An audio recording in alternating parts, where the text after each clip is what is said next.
नमस्कार दोस्तों, मैं हूं शिवकांत गौतम। स्वागत करता हूं आप सभी का शुद्ध मनोरंजन में। सुशांत सिंह राजपूत, सीबीआई को ये केस संभाले हुए 60 दिन हो चुके हैं।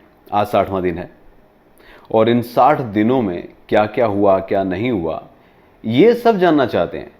लेकिन दोस्तों, कल रात को एक इंटरव्यू आया था अमित शाह का, भारत के गृह मंत्री। उन्होंने कुछ बातें रखी थी जिस पर मैंने आपको सुबह जानकारी दी थी। उसको सुनने के बाद मुझे जो समझ में आया, जो मेरे ज्ञान चक्षु कहते हैं कि ये बोल दो, वो बोला मैंने आपको। उससे क्या मैसेज साफ गया, आज के इस वीडियो में हम बातें करेंगे। सुशांत सिंह राजपूत के भाई नीरज बबलू, उनका क्या हालचाल है, कहाँ है, कैसे हैं, क्या वाकई में रिया चक्रवर्ती कोर्ट केस करने वाली है, डिफेमेशन केस करने वाली है अंकिता लोखंडे पर, और ड्रग्स केस में एनसीबी ने आज क्या छापेमारी की है।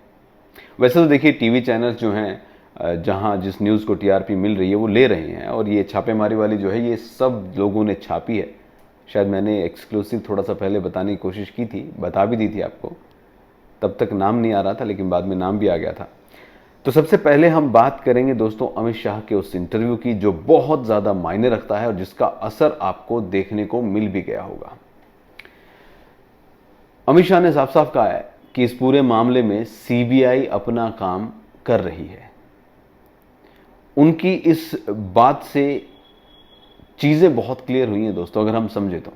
क्योंकि सीबीआई अपना काम कर रही है, ये तो हर कोई बोल रहा है, लेकिन उन्होंने जिस तरीके से बात कही है कि सुशांत सिंह राजपूत केस में संदेह है तभी सीबीआई इस पूरे मामले पे जांच पड़ताल कर रही है। हालांकि 60 दिन सीबीआई एक केस पर लगी हुई है, और सीबीआई का जो ट्रैक रिकॉर्ड है वो ये कहता है कि बहुत लंबा टाइम भी लगता है। तो हमें थोड़ी सी और सब्र की ज़रूरत हो सकती है इस पूरे मामले में। ये अभी चल रहा है। कुछ चीज़ें बीच में ऐसी भी आई थी, परिवार पर भी लांछन लगे थे, परिवार ने स्पष्ट भी किया। अंदर की बातें बहुत सारी हैं दोस्तों, जो बयान नहीं की जा सकती है, जो बताई नहीं जा सकती है कि क्यों ट्विटर अकाउंट जो है वो बंद किए गए, क्यों वापस आया गया, इतना दबाव क्यों है परिवार पर, क्यों बनाया जा रहा है, क्यों झूठे नाम लिए जा रहे हैं, क्यों किस तरीके से गिरफ्तार जो लोग हो रहे हैं उनको क्यों अब किया जा रहा है। मुंबई क्राइम ब्रांच ने एक दिल्ली के एडवोकेट को भी गिरफ्तार किया था, उसके ऊपर भी बहुत सारी बातें थी कि वो एलिगेशन बहुत लगा रहे हैं। तो क्या एलिगेशन जिन जिन लोगों पर पहले लगाए थे उनकी वजह से गिरफ्तारी हुई है? तो ये सवाल है। लेकिन भारत के गृह मंत्री अमित शाह का ये बयान कि इस पूरे मामले में संदेह है और कुछ गड़बड़ है, इसीलिए सब हो रहा है, तो ये वाकई में ही एक बहुत बड़ा इशारा है। क्योंकि पहले होटलों में मीटिंग भी हुई है, पहले और भी बातें हुई है, पहले ये भी कहा गया कि कोई मुंबई से दिल्ली आया, दिल्ली से मुंबई गया, बातचीत हो रही है। ऐसा कुछ भी नहीं है, ऐसा कुछ भी प्रतीत नहीं हो रहा है।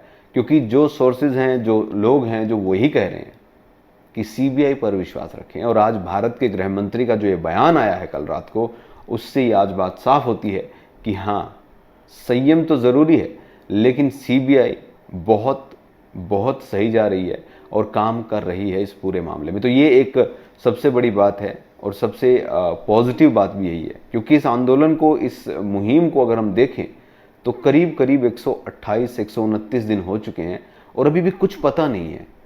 लोगों की ये डिमांड है कि सीबीआई अपनी बात ज़रूर रखे कि उनकी फाइंडिंग्स क्या रही है, वो किस दिशा में है, क्या है। तो भारत के गृह मंत्री का जो बयान है उससे साफ हो गया है कि सीबीआई जो है वो किस दिशा में काम कर रही है, यानी कि सीबीआई इस पूरे एंगल को किस तरीके से जांच रही है।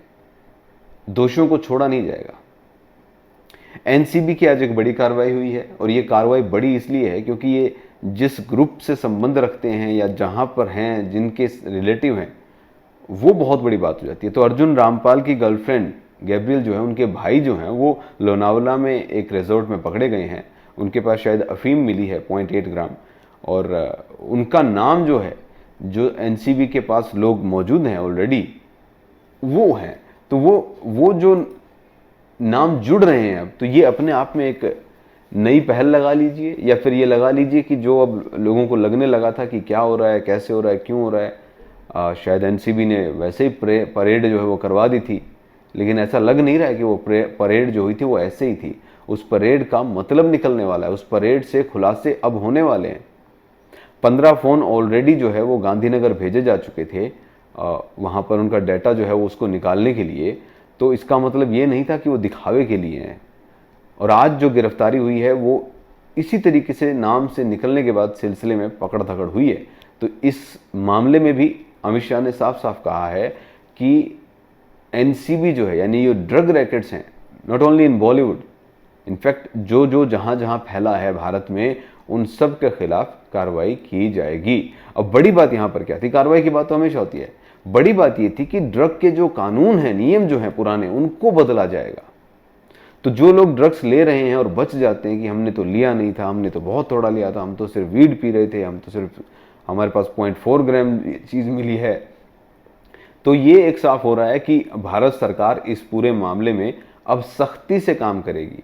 सख्ती से काम का मतलब ये कि कानून को बदला जाएगा, और कानून बदला जाएगा तो अपने आप में जो ये सो कॉल्ड छोटे छोटे ड्रग लेने वाले कि हमने थोड़ा सा लिया, हमने तो बहुत कम लिया, वो सब पकड़े जाएंगे और सब कानून के दायरे में आ जाएंगे।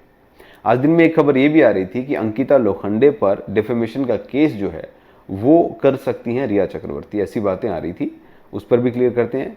कहा यह जा रहा था कि अंकिता लोखंडे ने रिपब्लिक टीवी पर बैठकर जो बातें कही थी अंकिता ने रिया को लेकर, कि रिया चक्रवर्ती कैसी गर्लफ्रेंड थी, अगर उसको पता था कि वो डिप्रेशन में तो फिर क्यों उसको दवाइयाँ दी जा रही थी, क्यों। तो ये टोटली एक चीज़ें जो आ रही थी उसमें साफ मैसेज ये गया है कि अभी कहीं से कोई भी, ना तो सोर्स कह रहे हैं, ना सतीश माने शिंदे कह रहे हैं, ना रिया चक्रवर्ती की तरफ से ऐसा कोई स्टेटमेंट आया। तो ये भी एक स्टेटमेंट जो है न्यूज़ चैनल्स की बनाई हुई लग रही है, या फिर न्यूज़ वेबसाइट्स की, जो कहते हैं कि वो केस करने वाले। तो ऐसा कुछ भी नहीं है। ऑलरेडी रिया चक्रवर्ती खुद इतने केसों में उलझी हैं और उन्होंने भी केस रखे हैं, तो वो और ज़्यादा क्यों इसको विस्तारवाद की नीति, चीन थोड़ी ना बनना है, तो वो अभी अपने केस लड़ रही है भाई, और मुझे नहीं लगता है कि वो अंकिता पर कोई केस कर रही हैं। नीरज बबलू की भी आपको बात बताते हैं, बीजेपी के विधायक के लिए वो खड़े हुए हैं बिहार में, सुशांत सिंह राजपूत के भाई हैं, और फिलहाल मेदांता हॉस्पिटल में हैं, और उनकी एंजियोप्लास्टी जो है वो हो चुकी है, सक्सेसफुल हो चुकी है। तो अब वो खतरे से बिल्कुल बाहर हैं, उनको हार्ट की परेशानी हुई थी, और आपको ये भी बता दूं कि उनकी एंजियोप्लास्टी जो है वो हो चुकी है, सक्सेसफुल हुई है, और मे भी उनको 2 या 3 दिन के बाद जो है छुट्टी मिल जाएगी। तो वो फरीदाबाद रहेंगे या बिहार जाएंगे देखना होगा, उनको थोड़ा रेस्ट तो करना होगा। तो ये एक बड़ी राहत की खबर है कि नीरज जो हैं बबलू, उनकी एंजियोप्लास्टी हुई है मेदांता हॉस्पिटल में, और वो ठीक हैं, खतरे से पूरी तरीके से बाहर हैं। तो जो भी लोग जानना चाहते हो कि नीरज बबलू की तबीयत कैसे, तो बता दूं, बिल्कुल परफेक्ट फाइन है, एंजियोप्लास्टी आज हुई है और अब ठीक है।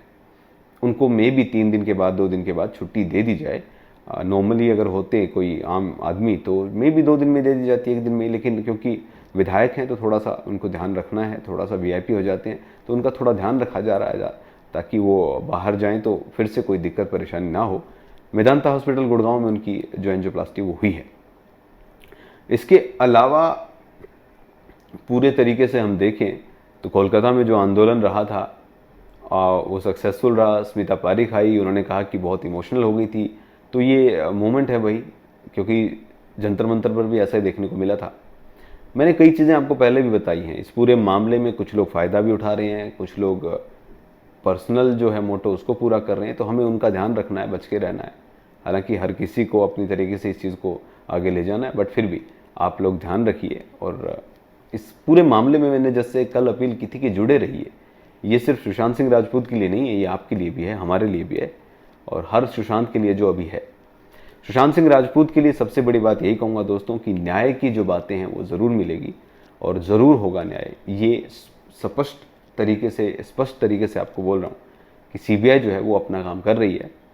जहाँ तक रिपब्लिक टीवी की बात है, तो रिपब्लिक टीवी डरने या झुकने वाला तो है नहीं, क्योंकि अर्नब बहुत ज़िद्दी लौंडा है भाई, मानेगा नहीं, वो दबाव में नहीं आएगा, और आज से नहीं पहले से ऐसा है। तो चाहे उस पर मीम्स बना लो, चाहे उनके पत्रकारों को कुछ कर लो, भाई वो जो कर रहा है वो कर रहा है और वो करेगा। तो हालांकि ये पूरा मुद्दा जो है भटकाने की कोशिश थी, बट रिपब्लिक टीवी ने बहुत बड़े बड़े खुलासे आज किए हैं, और उन खुलासों के आधार पर यह साफ हो रहा है कि क्यों किसने ये हरकत की है। थोड़ी सी तबीयत नासाज है, इसीलिए आज बहुत ज़्यादा देर तक बात नहीं करूँगा। बस आपसे रिक्वेस्ट करूँगा कि सुशांत सिंह राजपूत का ये जो मामला है, इसे आप अपने परिवार से जोड़ के आगे बढ़ें, इकट्ठा रहें, रुके ना। बस मैं यही कहूँगा कि अभी इतना लंबा हो गया ना ये, कि अब रुक गए तो फिर ख़त्म हो जाएगा। जो 4-4.5 महीने की आपकी मेहनत है वो पानी में, मिट्टी में मिल जाएगी। तो इसको प्लीज़ कैरी फॉरवर्ड कीजिए, आगे रहिए, और जहाँ पर भी जैसा भी योगदान आप कर सकते हैं कीजिए। इस आंदोलन को आगे बढ़ाए रखने के लिए, ज़िंदा रखने के लिए बहुत ज़्यादा ज़रूरत है आप लोगों की अभी इस आंदोलन को। और क्योंकि ये आंदोलन इसलिए भी ज़रूरी है कि इस तरीके की चीज़ें जो होती है ना, जो समाज को जगाती है, उठाती है, खड़ा करती है, चलाती है, दौड़ाती है, वो बहुत विरले होती है, बहुत कम होती है। इमरजेंसी के बाद जो आंदोलन हुआ वो दोबारा नहीं हो सकता था। 2000 ये जो 8-9 में शुरू हुआ था, 10-11 माफ़ कीजिएगा, जो कि करप्शन को भगाने का, ये दोबारा नहीं हो सकता अब अगले 10-15 साल। तो बॉलीवुड में जो चीज़ें हैं गंदगी, उसको दूर करने के लिए अभी जो आंदोलन है वो दोबारा नहीं हो सकता है अगर एक बार ये गिर गया तो। और सुशांत सिंह राजपूत का जो ये है, ये न्याय की लड़ाई है और इस लड़ाई को आगे बढ़ाना बहुत ज़रूरी है, हर किसी से जुड़ा हुआ है। क्योंकि मीडिया जिस तरीके से यहाँ पर थी और अब नहीं है, तो ये अपने आप में सवाल खड़ा करता है कि क्या अब ये मुद्दा ख़त्म हो गया है? क्योंकि सज़ा तो किसी को मिली नहीं है, ना ही असली कल्प्रिट जो है इस मामले में पकड़े गए हैं, ना ही इसका फैसला हुआ है, तो फिर क्यों छोड़ दिया गया है? तो आप मत छोड़िए, आप छोड़ेंगे तो फिर किसी को भी इंसाफ नहीं मिल पाएगा। कल मुलाकात होगी दोस्तों, अपना ख्याल रखिए।